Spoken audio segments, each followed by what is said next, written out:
नमस्कार, मैं हनी जैन आप सभी का रोहतक की बात में स्वागत करता हूं।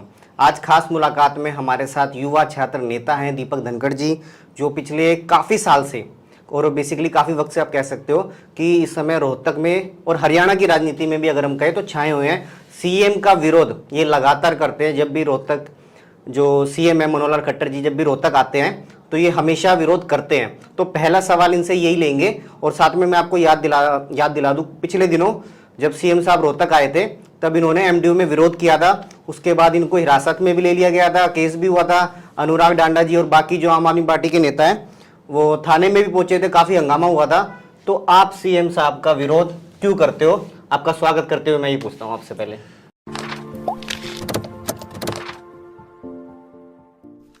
सबसे पहले आपका धन्यवाद, क्योंकि बहुत कम पत्रकार हैं जो सच्चाई को आगे लेकर आते हैं।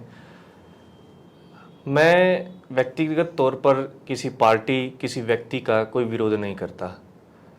हम एक संगठनात्मक तौर पर हमारी कार्य पद्धति है, कार्य योजना है, कार्य प्रणाली है। हम उनकी कार्य पद्धति, जो विद्यार्थियों पर वो कार्य पद्धति थोप रहे हैं, जो उनकी आइडियोलॉजी है, जो उनकी रणनीति है, जो उनकी विद्यार्थियों पर शोषित कर रहे हैं उनको, तो उनकी गाइडलाइंस जो भी आती हैं उनका विरोध करते हैं, उनकी नीतियों का विरोध करते हैं। हमें माननीय मुख्यमंत्री जी से कोई भी व्यक्तिगत तौर पर या किसी भी राजनीतिक तौर पर कोई भी ऐसा द्वेष नहीं है।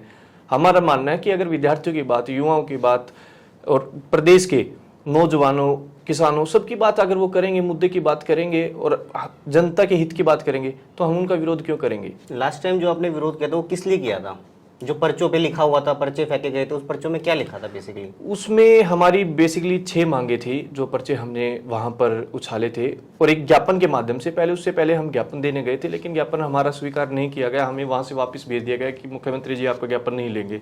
उसमें हमारा सबसे पहले ऊपरली लाइन में हमारा एक क्वेश्चन था कि हरियाणा बेरोजगारी में नंबर 1 क्यों।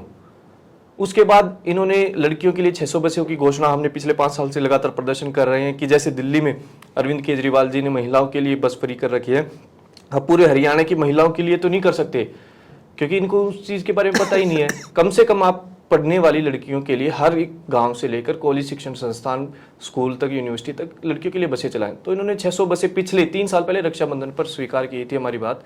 तो उस पर हमने खुशी भी जाहिर की थी कि भाई हमारी सरकार ने मान ली। वो बातें नहीं मानी।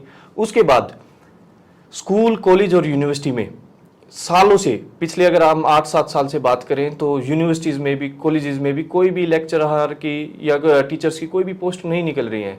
तो जितने भी रिक्त पद पड़े हैं उनको भरने के लिए हमारी मांग थी। हर वर्ष अभी जैसे आप एमडी यूनिवर्सिटी, हमारा एमडी यूनिवर्सिटी, कुरुक्षेत्र यूनिवर्सिटी, विभिन्न जितनी 3-4 बड़ी यूनिवर्सिटी है, आप पिछले 4-5 साल का उनका विद्यार्थियों की जो एडमिशन फीस से लेकर, हॉस्टल फीस से लेकर और आप रिवैल्यूएशन, रीअपीयर एग्जाम फीस है, उनको देखिए, वो लगभग 2 गुना हो चुकी हैं। तो ऐसे साल दर साल ये फीसें क्यों बढ़ती जा रही हैं? तो हमारी बेसिकली ये 5-6 मुद्दे थे कि सरकार इन पर ध्यान दे। इनको छात्र संघ चुनाव काफ़ी लंबे, 1996 में बंसीलाल सरकार में छात्र संघ चुनाव बंद हुए थे। काफ़ी हंगामा, विरोध प्रदर्शन के बाद 2018-19 में पहली बार प्रत्यक्ष छात्र संघ चुनाव हुए थे। तो हमें उम्मीद थी कि सरकार अब की बार छात्र संघ चुनाव करवाएगी। तो उसको भी सरकार डर रही है कि भाई अगर विद्यार्थियों को हमने छात्र संघ चुनाव करा दिया तो सरकार की सच्चाई जनता के बीच में आ जाएगी।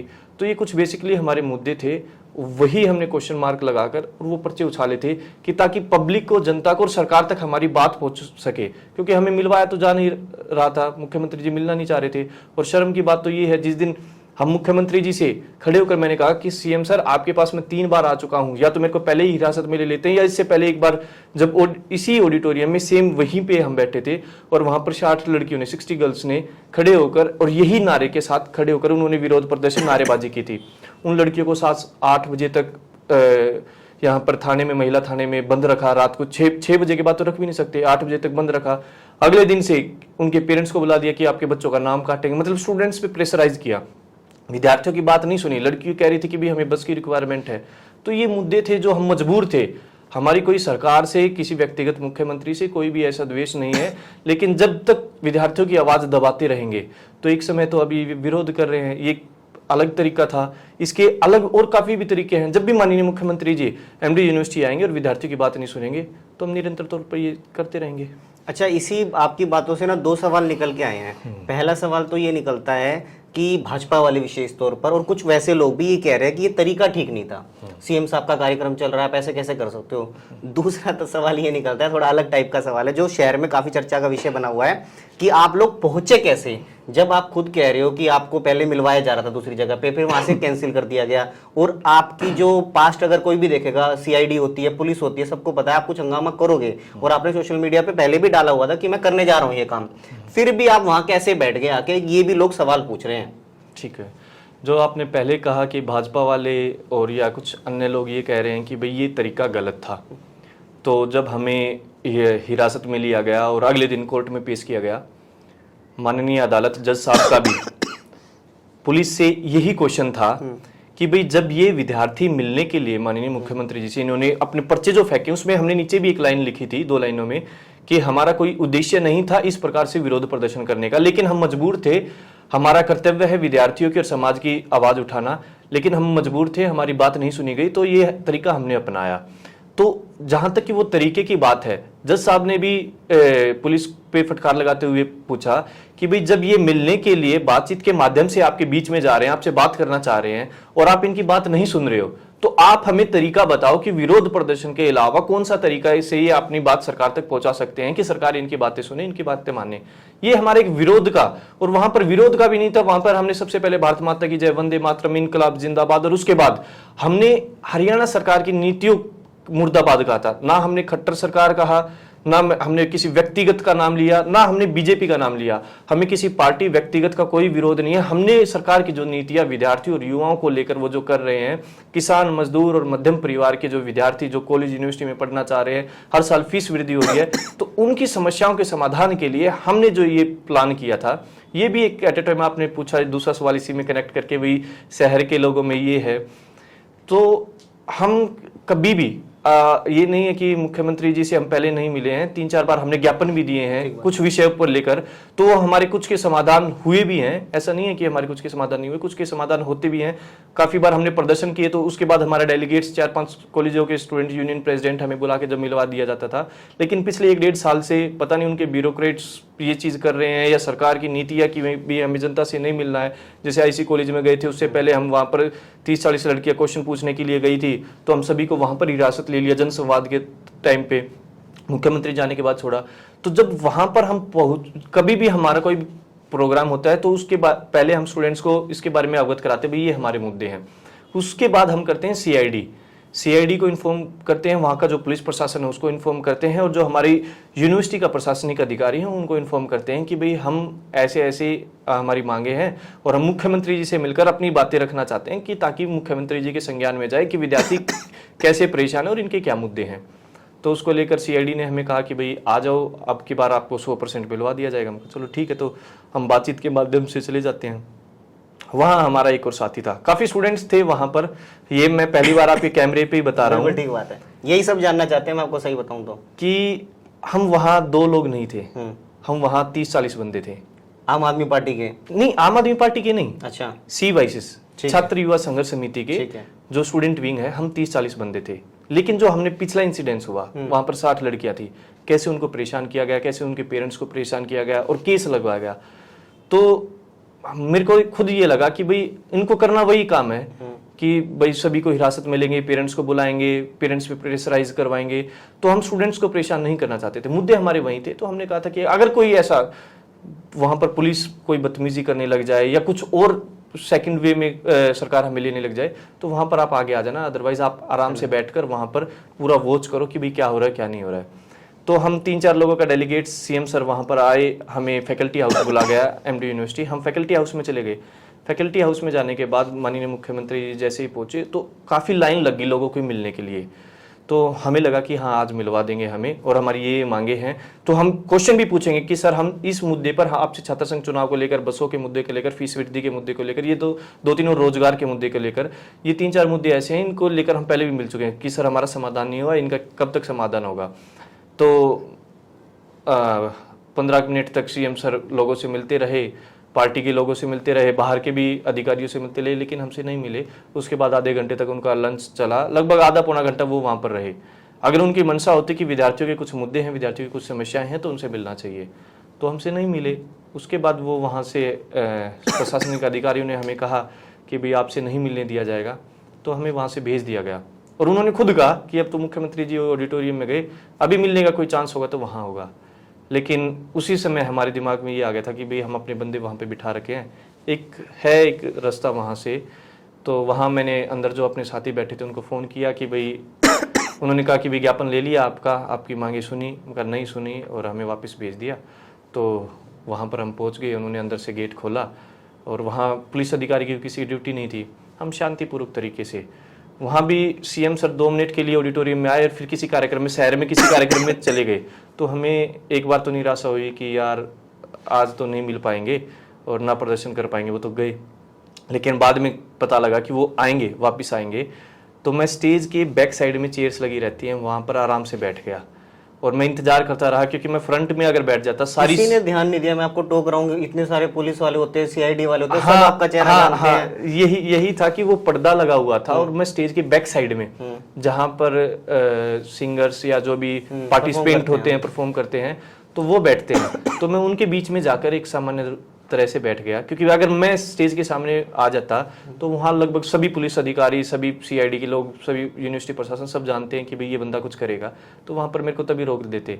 मैं सीएम सर आने से बिल्कुल 5 मिनट पहले, जब सभी पूरी की पूरी सिक्योरिटी बाहर निकल गई एकदम सीएम सर की सिक्योरिटी के लिए, देखने के लिए कि भाई अब अंदर उनको लेकर आएंगे, सबका ध्यान एकदम सीएम की तरफ था। तो वहाँ वो पूरा दिमाग में आ गया था कि भाई जिस टाइम प्रशासन का ध्यान जनता पर, यहाँ पर नहीं होगा ऑडिटोरियम पे, उस टाइम पे मेरे को एंट्री करनी है। जैसे ये सभी बाहर गए सीएम को वेलकम करने के लिए, हम अंदर आ गए और उसके चेयर के सामने बैठ गए। उस समय फिर हम प्रतीक्षा कर रहे थे कि भाई कब भाषण के लिए बोलें। और उस दिन तो मेरे को ये उम्मीद थी कि सीएम सर बोले कि भाई आ जाओ, साइड में खड़े हो, आपकी अब की बार बात सुनेंगे।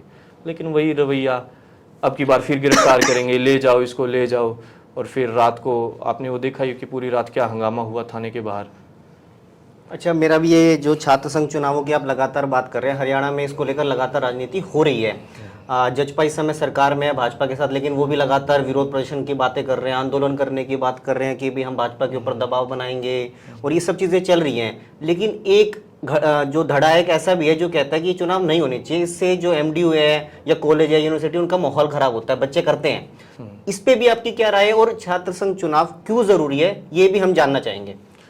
देखिए, हम एक लोकतांत्रिक देश में रहने वाले व्यक्ति हैं, और जहाँ तक की बात, एक युवा जब 18 साल का हो जाता है तो उसको वोट डालने का अधिकार है, शादी करने का अधिकार है, ड्राइविंग लाइसेंस उसका 18 साल के ऊपर, मतलब उसको ये माना जाता है कि 18 साल का होने के बाद उसमें मानसिक क्षमता उसकी बढ़ जाती है और वो जो कुछ भी कार्य करेगा वो सोच समझकर करेगा।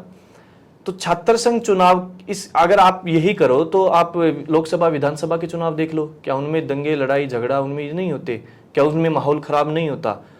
माहौल खराब की बात नहीं है, जब तक विचारधारा की हम ऐसे मतलब दंगों और लड़ाई झगड़ों के बिल्कुल अगेंस्ट में है, विरोध में है। छात्र राजनीति होनी चाहिए विचारों की। जैसे अगर आप जेएनयू में देखोगे, वहाँ डिबेट होती है, प्रेसिडेंटल डिबेट होती है, हमारे मुद्दे क्या हैं, हम क्यों फील्ड में आना चाहते हैं। जब तक विचारों की, जब तक एक एम, जो संगठन की एम है, उनका लक्ष्य क्या है और विद्यार्थियों के बीच में वो लड़ना क्यों चाह रहे हैं। अभी अब पिछले काफी सालों से, मैं 8 साल से छात्र राजनीति में हूं, तो हम भी ये देख रहे हैं। तो काफी लोग, जैसे एडमिशन होता है हेल्प डेस्क के लिए, बस अपना चेहरा दिखाने के लिए तब आ जाते हैं, या जब छात्र संघ चुनाव हो तब बरसाती मेंढक की तरह निकल के आते हैं। छात्रों के बीच में रहकर छात्रों की आवाज उठाना, उनके मुद्दे समझना। और छात्र संघ सबसे जरूरी इसीलिए है कि कॉलेज यूनिवर्सिटी में जैसे फीस वृद्धि होती है, अब पीछे आपने लॉकडाउन के बाद देखा कि एग्जाम पैटर्न में कोई रिलैक्सेशन नहीं दी, ऑनलाइन ऑफलाइन में कोई रिलैक्सेशन नहीं दी, हजारों विद्यार्थी इकट्ठे हुए, रिप्रेजेंटेटिव किया हम सभी स्टूडेंट लीडर्स ने, और वहां पर हमें सक्सेसफुल भी मिली। जब तक प्रशासनिक पर विद्यार्थियों का, क्योंकि यूनिवर्सिटी, कॉलेज, कोई भी शिक्षण संस्थान हो वो विद्यार्थियों से ही चलता है, जब तक उनका नेतृत्व वहां पर तय नहीं होगा, इसके साथ वो तो जरूरी ही है कि विद्यार्थियों की आवाज और उनकी जो डिमांड्स हैं या कोई भी समस्याएं हैं या कोई भी सुझाव है, वो प्रशासनिक अधिकारियों तक कैसे पहुंचाया जाए और उनकी समस्या का समाधान कैसे किया जाए। दूसरी चीज, आज का दौर आप देख रहे हो, देश विदेश हर एक पूरी राजनीति बदल रही है, वो पहले का समय नहीं रहा। अब क्या है कि जो जिसके पास पैसा है, बाहुबली है, या राजनीतिक बैकफील्ड है जिसके पास, वही लोग राजनीति में आ रहे हैं। उन्हीं लोग करप्शन करते हैं कि भाई वो जमीनी स्तर पे रहते नहीं है, उनको जमीनी मुद्दों का पता नहीं रहता है कि जमीन पर क्या हो रहा है क्या नहीं हो रहा है, वो जनता के बीच से निकले हुए नहीं होते हैं। एक साधारण परिवार, एक किसान परिवार, एक मजदूर परिवार, एक सामान्य परिवार का विद्यार्थी जब इस देश का नेतृत्व करने के लिए निकलते हैं, इस अपने समाज का, अपने जिले का, अपने प्रदेश का नेतृत्व करने के लिए निकलते हैं, तो उसकी पहली कड़ी, सीडी की पहली कड़ी छात्र राजनीति होती है कि उस छात्र राजनीति से वो मेन स्ट्रीम में एक सकारात्मक तौर पर और ऐसे ही छात्र नेता जो छात्र राजनीति से निकलकर और उनके मुद्दों की आवाज उठाकर आगे जाते हैं, वही आगे जाकर समाज की और अपने देश प्रदेश की आवाज ऊपर बुलंद कर सकते हैं। अच्छा, अब देखो इंटरव्यू काफ़ी अच्छा हो गया है, तो एक आखिरी सवाल मैं आपसे जानना चाहूँगा कि बहुत से ऐसे लोग होंगे जो आपको नहीं जानते होंगे, दीपक धनखड़ कौन है, तो एक बार वो बताइए कि आप कहाँ से हैं और आप क्यों आए, 8 साल से आप क्यों संघर्ष कर रहे हो, आप भी अपनी लाइफ नॉर्मल तरीके से जी सकते थे, तो आप ये क्यों कर रहे हो और कहाँ जाना चाहते हो आगे? ठीक है, मैं रोहतक का ही गांव है हमाईपुर, वहाँ से रहने वाला हूँ। मैं पता नहीं कि जो भगवान लिखता है कि भाई आपको भविष्य में जाकर क्या करना है, तो वो चीज़ें पहले ही जब मैं 7th-8th क्लास में था, तो कोई भी इवेंट होता कॉलेज में, मतलब स्कूल में, प्रताप स्कूल में खरगोदा था मैं, तो वहाँ पर भी बैठ के मैं ये सोचता था कि मैं अपनी पार्टी बनाऊंगा, एक नई अलग से पार्टी बनाऊंगा। कीड़ा था, मतलब 7th-8th क्लास में उस समय पे, मतलब मानसिक वो गांव के जब चुनाव होते थे, सरपंची के चुनाव, तो उस समय मैं खुद सरपंचों को गांव के मुद्दे 30-30, 32-32, 35-35 मुद्दे ऐसे लिख के देता था कि इन मुद्दे होने चाहिए गांव में, ये चीजें होनी चाहिए। तो सोचते थे यार इतना छोटा सा बच्चा है और ये ऐसी ऐसी बातें करता है। तो 8th क्लास में हरिओम सर थे, तो उन्होंने मेरे को काफी मोटिवेट किया, पूरी क्लास को मोटिवेट कर रहे थे कि भाई कुछ ऐसा करो कि जो समाज और देश में और आपके पेरेंट्स को भी प्राउड फील हो, आपके समाज और क्षेत्र के लोगों को भी हो। तो उस समय मैं रेसलिंग में एक, क्योंकि बचपन में भी मैं स्पोर्ट्स में था, तो रेसलिंग में इंटरेस्ट था, तो रेसलिंग में मैं एंट्री कर ली। 3-4 साल रेसलिंग में रहा मैं, नेशनल प्लेयर तक, नेशनल भी खेला मैंने। तो उसके बाद कमर में चोट लगी, छोड़ दी वो। कॉलेज में जैसे एंट्री की, तो कॉलेज में मैंने सुना था कि भाई ऐसे ऐसे, मैं देखता था, पूरा एक्टिव था, न्यूज़, छात्र राजनीति, इन सब के बारे में, तो राजनीति में कैसे जाया जाए, क्या चीज़ें हैं। तो वहाँ पर मैंने कुछ छात्र संगठन थे, सभी में मैंने देखा कि भाई किसकी क्या विचारधारा है, किसकी क्या आइडियोलॉजी है, तो उन सभी में मैं एक्टिव रहा, उन सभी को देखा मैंने, उन सभी को समझा। उनके समझने के बाद निरंतर तौर पर, और मैं खुशनसीब इस चीज़ में हूँ कि 8 साल से और आज तक विद्यार्थियों ने मेरे को इतना प्रेम दिया, इतना साथ दिया है। रात को भी अगर कोई भी इंसिडेंस हो जाता है, एक छोटा सा भी इंसिडेंस, अगर मैं अपने ग्रुप्स में, अपने सोशल मीडिया पे ये चीज़ डाल देता हूँ कि यहाँ पर ये चीज़ें हो गई, ये चीज़ गलत हो रही है, सैकड़ों विद्यार्थी एकदम से वहाँ पर पहुँच जाते हैं। तो वो बस उनके प्रेम की वजह से, उनके साथ की वजह से ही मैं यहाँ तक पहुँच पाया हूँ कि विद्यार्थियों के मुद्दे उठा पाता। अगर विद्यार्थी मेरे को नहीं चाहते और मैं छात्र राजनीति न करते हुए, छात्रों के मुद्दे ना उठाकर और अपना चेहरा चमकाने, या जो राजनीति लोग करते हैं, हटके राजनीति करते हैं, उसमें होता तो मेरे को कोई पसंद नहीं करते। तो विद्यार्थी मेरे साथ हैं, तो उसी बदौलत में विद्यार्थी और अपने अध्यापकों की जो गाइडलाइन है, मेरे पेरेंट्स और मेरे समाज गांव के लोग हैं, तो मेरे को काफ़ी सपोर्ट करते हैं, उनके वजह से आज मैं। एक ही सवाल और आ गया इसी में ही बातें करते करते कि माता पिता नहीं कहते जब इतने जेल में जाना पड़ता है, इतने सारे केसेस चल रहे हैं कि क्या कर रहा है भाई, तू अपना घर संभाल ले? देखिए, हर माता पिता को, चाहे कोई क्रांतिकारी, कैसे बनाते हो उनको? हाँ, मैं वही बता रहा हूँ कि चाहे कोई क्रांतिकारी जो पहले रहे थे, जिन्होंने देश को आज़ाद कराने की लड़ाई लड़ी, सबके माता पिता ये चाहते हैं कि भाई कोई और करे, मेरा बेटा नहीं। हर एक के माता पिता, क्योंकि वो बचपन से जब पालते पोसते हैं, तो मेरे माता पिता भी यही कहते हैं कि भाई तू एक साधारण परिवार से, किसान परिवार का बेटा है और ये बहुत बड़े राजनीतिक मगरमच्छ हैं, तेरे साथ कुछ गलत कर देंगे, तेरा कैरियर ख़त्म हो जाएगा और हमारे पीछे कोई बैक नहीं है। तो मैं बस यही कहता हूँ कि जो मैं काम कर रहा हूँ वो कुछ भी गलत नहीं कर रहा हूँ, मैं कोई चोरी डकैती या कुछ भी ऐसा गलत काम नहीं कर रहा हूँ कि समाज में कोई आपकी तरफ नज़र उठा के कहे भी तेरा बच्चा ये कर रहा है। अगर कोई बोलेगा भी तो ये चीज़ बोलेगा, इसी चीज़ से फिर मेरे पेरेंट्स से मान जाते हैं, मगर कोई बोलेगा तो ये कहेगा कि हाँ भाई तेरा बेटा समाज की और बच्चों की आवाज़ उठाते हैं। अभी भी जैसे अरेस्ट हुआ तो घर के काफ़ी परेशान हो जाते हैं कि भाई लड़के को CIA मिले गए हैं, क्या करे, किया होगा। अभी क्योंकि अभी मेरी 20 दिन 25 दिन बाद शादी भी है, बधाई हो तो कहीं जेल में ना चले जाए, शादी कैसे हो गई, वो उसका काफ़ी टेंशन आ जाती है। तो घर पर जाकर 1-2 डांट लगाई हैं, फिर बोले कि अच्छा कर रहा है, लगा रहा है। अब इसी में ना एक बात और आ गई, जब आपने शादी का जिक्र कर दिया है तो अब आपकी जो वाइफ होने वाली है वो भी कहती होगी इस विषय में, तो वो क्या कहती हैं? उसको अनुभव है इन चीज़ों का, वो भी छात्र राजनीति से निकली हुई है और वो समझती है इन चीज़ों को। उसकी तरफ से मेरे को कुछ उसकी काफ़ी सपोर्ट है। इसको कोई ऐसा नहीं है कि भाई मैं क्या कर रहा हूँ क्या नहीं, उसको मेरे साथ जो भी मैं कर रहा हूँ वो कम्फर्ट है इस चीज़ को लेकर। चलिए धन्यवाद। तो ये थे दीपक धनखड़ जी जिन्होंने अपनी बात रखी और इन्होंने साफ तौर पे कह दिया है कि सीएम साहब फिर रोहतक आएंगे, फिर एमडीओ आएंगे तो फिर विरोध होगा। आप देख रहे थे रोहतक की बात। धन्यवाद।